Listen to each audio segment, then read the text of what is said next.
Welcome viewers to another discussion video. Today's topic will be Giratina and Darkrai. Instead of two trainers, we're talking about two Pokemon. The whole reason for making this video is because I've seen a lot of people come out and say that Giratina EX is the strongest Pokemon that they have seen so far, released, and in my opinion, it's not even number 2. It's number 3, but the number 2 doesn't matter, right? Number 1 is the big guy, and in my opinion, is Darkrai, and I'll get into that a little bit later. But you know, just interesting things about these two cards. They've made, in my opinion, the first Tier 0 deck of the game. Then Tier 0 means that counter decks may rise, but the deck can adjust itself to counter the counter deck, so it doesn't actually have a counter deck. The only deck that kind of consistently beats it is Gyarados, and that deck is also its own. That deck has its own problem. Like, if I could make an hour-long video about Gyarados, I would. I'll save it for if Gyarados is still strong in the next expansion. Then I'll complain. But for now, you're safe, Gyarados. But yeah, it's Tier 0 because nothing beats it. It can just adjust itself. The best example is 2 Mars to deal with Masquerade. I mean, hey, what was even the point of Masquerade and if people can just run 2 Mars to mess you up, right? So, it's, yeah. It's Tier 0. I believe that Ranked also had something to do with that. Previously, people were kind of more open to trying out counters. There was not really a ranked system, and so there was not really a reason to grind, you know, just the same deck over and over again. People were more open to using the counters in tournaments as well, in a fun setting. I believe that now with Ranked, an on-demand way to play competitive matches, people have just gravitated towards what is actually the best deck. And in my opinion, in the last expansion, people didn't realize what the actual best deck was. I think they were just playing it because it was the most interesting of the, of the strong decks. In my opinion, and I actually feel that this is a fact, the strongest deck by far in the last expansion was actually just Magnezone Darkrai. And it wasn't even close. If you had a ranked system in the last expansion, I don't think it was Tier 0, because I'll get into that in a second. I think it would have been Tier 1, but I believe that it would have been the only Tier 1 deck. Arceus Dialga would have fallen off. We already saw like it was sort of starting to like Dwayne. The counters were pretty effective. In my opinion, there was no effective counter to Darkrai Magnezone except itself, right? So, and that's why if there was a ranked system with on-demand ways for players to play against each other, I believe that people would have gravitated towards that deck and consistently played that deck until whatever ranked goal that they had, and that would have translated to tournaments as well. The fact that we didn't have that, the fact that people weren't incentivized to spend their time and weren't actually incentivized to be playing the best deck really at all, except in tournament setting where people were just like, hey, still don't really like, it was not a fun deck. No one wanted to play Darkrai Magnezone. It was never a fun deck to play, but in my opinion, it was still the best deck. And this is just a continuation of that, because Giratina is just Magnezone, just Magneton, but just basic, right? Basically the same thing. They're doing virtually the same things, right? So it makes sense that this is the new Tier 1 deck, their Tier 0 deck, considering the fact that that was the old Tier 1, in my opinion, it would have been Tier 1 with a ranked setting deck, right? And, well, what are the two common themes? Darkrai. Yes, Giratina has a lot of splashable synergies, right? It's in Mewtwo. You can run it with Palkia. You can even run it with Dragonite, which is very strong, by the way.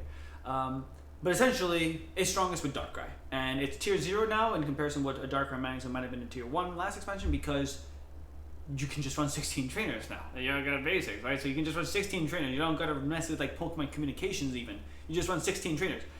By the way, Pokemon communications is all bad in that deck. Consider it. When you are running a situation where you just don't have the right other basic, you can swap out the one basic for the other basic. It's super useful actually in a deck that has very few Pokemon. But no, that's a whole nother topic.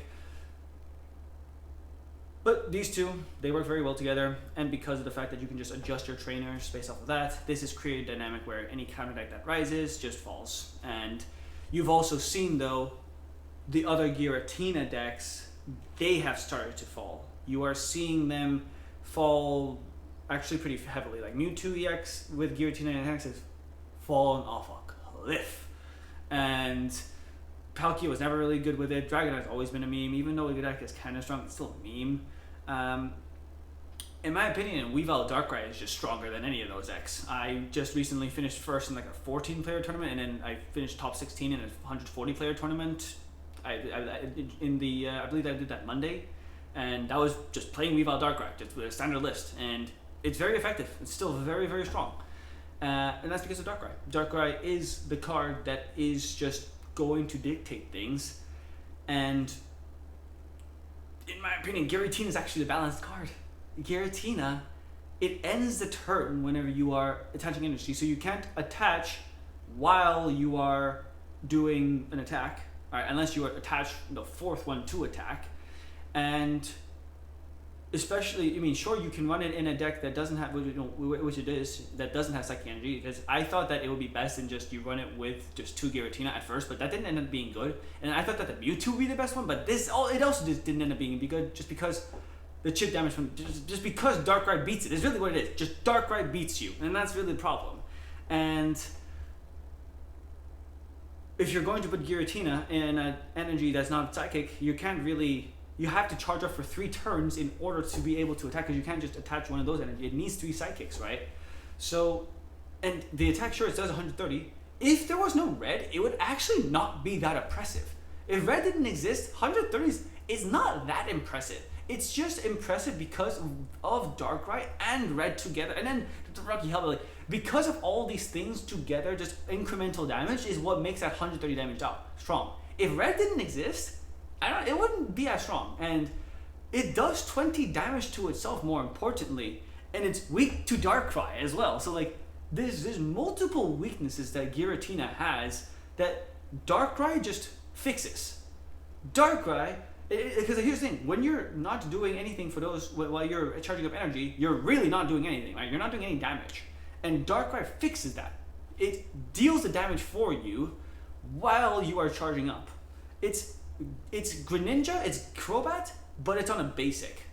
And sure, you need to attach energy to do it, but you want to attach energy. Attaching energy is a good thing. Imagine in Hearthstone, there was a card that said, hey, every time you spend mana, you get a benefit. I mean, there are cards that are like that, by the way, and they're very strong. Because you want to spend mana, and then if you do, you get a benefit. Like, what? Wait, what do you mean? This is a best of both worlds situation that you're giving me, right? So you're telling me that I just have to do what I wanted to do anyway, not get a reward? Whoa, you know? And so, of course, it's going to be the strongest compatriot to Giratina when Giratina is also just trying to charge itself up, right? But the whole reason why Darkrai is broken, and why, in my opinion, why it's just absolutely clear number 1 and it's not close. Gyarados is number 2, by the way, in terms of the EXs, but Darkrai is number 1 just because of the fact that it creates pressure that no other Pokemon can create from the first turn. All the other chip damage Pokemon with their like abilities are stage 2s, and Darkrai is the only basic that does it. And the fact that this kind of chip damage pressure is so powerful, it's stronger than even attacking. Because here's the thing about attacking. Attacking leaves you vulnerable to the opponent's attack. What attacking does, if you have a Pokemon in the active spot that has energy built up on it, it means you're investing not only the attack, but also the energy, really. Because you are letting this Pokemon that you have as your threat get attacked by the opponent's Pokemon. And if you are not attacking a threat of the opponent, and your opponent can knock out your threat with their threat, it doesn't matter if you knocked out their non-threat, they knocked out your threat, so now you can't attack. And the opponent still has their threat because they killed your threat with their threat, and now their threat's not under threat. I used threat just about 1,000 times there. But that's the point. Threat and pressure are why Darkrai is able to be so strong. It creates threat on the opponent and pressure on the opponent while not being under pressure itself. And that's so valuable in a game like Pokemon Pocket where attacking is actually a risk. Like, attacking is not good always. Like, you don't always want to attack. There are situations where you can kill the opponent's active Pokemon, but you don't. Because you don't want them to be able to come in with the Pokemon that's charged up and be able to kill your Pokemon. Like, there are situations like that, and they're very common, actually. And the fact that Darkrai is able to just chip, chip and just puts you under continuous pressure where you have to make that attack. If you don't make the attack and you don't have a Darkrai, you're gonna lose because the Darkrai is chipping you 20, 20, 10 every turn. And it doesn't matter how long it takes. If you're never gonna attack and I keep hitting you for 20 every turn, I'm eventually gonna win, right? And so it creates situations where the opponent is always on the back foot, always having to react when you can just always having to make the proactive play when making the proactive play in this game is not always a good thing. And that's why, as long as there's not another Pokemon that's basic, that is able to do the same thing that Darkrai does, put pressure on the opponent without being in danger itself, it will always be the best Pokemon. It will always break the concept of the game. And that's perfect for it. It's dictating the meta right now. And it's going to dictate the meta, in my opinion, for at least 3 expansions. As I said, unless they create another Pokemon that creates pressure without having to be in danger itself, like, that is when you will finally see Darkrai maybe being a little bit phased out of the meta. But if you look at the next expansions, if more powerful tools come, Giratina is not the one that's going to survive. Giratina is going to get phased out. Darkrai will survive and find its new partner if Giratina is too weak. It will find its new partner. It will always be meta relevant until either, so as I said, one of those cards is released that does a similar thing, or just the numbers on Darkrai just don't make sense anymore. Like, everything is just dealing 150, 160 damage. Like, if everything is dealing 150, 60 damage consistently, like, and without question on turn 3, like, then there's no point in play. Then it's just been power crept to the point where Darkrai is useless, right? But until that happens, or until they create another Pokemon that is able to pressure while not being able to be pressured itself, it will always be the best Pokemon in the game, no matter what. And that's just how it is. And you'll see in the next expansion. I truly believe that if Giratina gets phased out, Darkrai will just find a new partner. It will just find his new partner. If there's a strong EX Pokemon, Darkrai will just use it as a new partner instead of Giratina. And if it's not, then Darkrai Giratina will just remain tier 0, right? So that's just how the dynamic is created with a card that is able to do what Darkrai does. Pressure and damage while not having to commit itself. And that non-committal playstyle is super valuable in this game. So I just wanted to put some thoughts out there. If you disagree, let me know in the comments below, but you're incorrect. And I'm correct. Otherwise, please like, share, subscribe, and I will see you in the next video.